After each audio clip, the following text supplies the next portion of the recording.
বিশাল এক দ্বীপ যার আনাচে কানাচে গরু আর গরুর খামার গোবরের গন্ধে যেন টেকা দেয়। কিন্তু জাপানের উত্তরাঞ্চলের একটি দ্বীপে গরুর গোবর ফেলে দেন না বাসিন্দারা। তারা গোবর থেকে হাইড্রোজেন গ্যাস তৈরি করে এটিকে জীবাশ্ম জ্বালানিতে রূপান্তরিত করে। বিবিসির এক প্রতিবেদনে বলা হয়, এসব জীবাশ্ম জ্বালানি গাড়ি ও ট্রাক্টরের মতো যানবাহনের বিকল্প জ্বালানি হিসেবে ব্যবহার হতে পারে।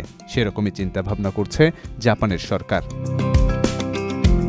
হোক্কাইডো নামক দ্বীপটিতে 10 লাখের বেশি গরু পালা হয়। হোক্কাইডোর দ্বীপটি জাপানের মোট ভূমির 20% জুড়ে অবস্থিত এবং এটি জাপানের দ্বিতীয় বৃহত্তম দ্বীপ। জাপানের অর্ধেকেরও বেশি দুধ এবং দুগ্ধজাত পণ্য আসে এই দ্বীপ থেকেই। বিবিসির প্রতিবেদনে বলা হয়, গোবর পুড়িয়ে কার্বনের পরিবর্তে হাইড্রোজেন তৈরি করা হয়, যা একসময় জীবাশ্ম জ্বালানিতে রূপান্তর করা হয়। ভবিষ্যতে এটি গাড়ি, ট্রেন, বিমান এবং জাহাজ চালাতে একটি টেকসই জ্বালানি হিসেবে ব্যবহৃত হতে পারে বলে ব্যাপক সম্ভাবনা রয়েছে। তবে বর্তমানে হাইড্রোজেন উৎপাদনের সবচেয়ে সাধারণ পদ্ধতি হল মিথেন ব্যবহার করা। হাইড্রোজেনও পানি বিভাজন করার মাধ্যমে উৎপন্ন করা যেতে পারে, কিন্তু এটি ব্যয়বহুল এবং শুধুমাত্র পূর্ণ নবীকরণযোগ্য বৈদ্যুতিক উৎস ব্যবহৃত হলে এটি কম কার্বন নির্গমনের সাথে যুক্ত হয়।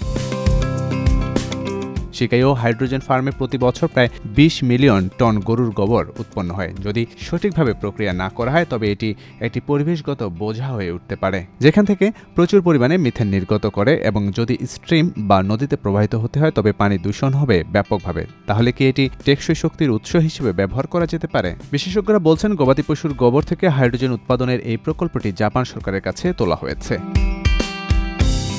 2015 সালে জাপানের পরিবেশ মন্ত্রণালয়ের উদ্যোগে চালু হয় একটি প্রকল্প, যেখানে গরুর গোবর এবং প্রস্রাব স্থানীয় দুগ্ধ খামার থেকে সংগ্রহ করে একটি অ্যানারোবিক ডাইজেস্টারে প্রক্রিয়া করা হয়। এখানে ব্যাকটেরিয়া অর্গানিক বর্জ্য ভাঙার মাধ্যমে বায়োগ্যাস এবং একটি তরল সার উৎপন্ন করে। তারপর বায়োগ্যাসকে বিশুদ্ধ করে মিথেনে রূপান্তরিত করা হয়, যা হাইড্রোজেন উৎপাদনের জন্য ব্যবহৃত হয়। এই প্রকল্পের লক্ষ্য হল কৃষি উপাদানগুলো হাইড্রোজেনে রূপান্তরিত করে স্থানীয় গ্রামীণ সম্প্রদায়কে একটি বৃহদাকার অর্থনীতির আওতায় শক্তি সরবরাহ করা।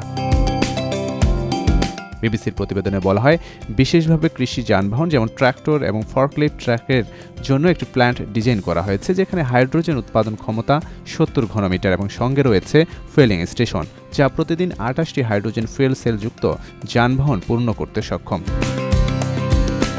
গরু থেকে তৈরি হাইড্রোজেনও ক্যানিস্টারে সংরক্ষিত হয় এবং এটি ওই স্থানীয় অন্যান্য সুবিধায় জ্বালানি ও তাপ সরবরাহ করতে পরিবহন করা হয়। কিন্তু হাইড্রোজেনের কিছু সমস্যা রয়েছে। এটি গ্যাস হিসেবে উচ্চচাপের ট্যাঙ্কে সংরক্ষণ করতে হয় এবং এর কম আণবিক ওজনের কারণে এটি ছিদ্র হতে পারে। এটি মেটাল স্টোরেজ কন্টেনারগুলোকে ক্ষতিগ্রস্ত করতে পারে এবং সহজেই দাহ্য হওয়ার কারণে এর পরিচালনায় অতিরিক্ত সুরক্ষা ব্যবস্থা প্রয়োজন।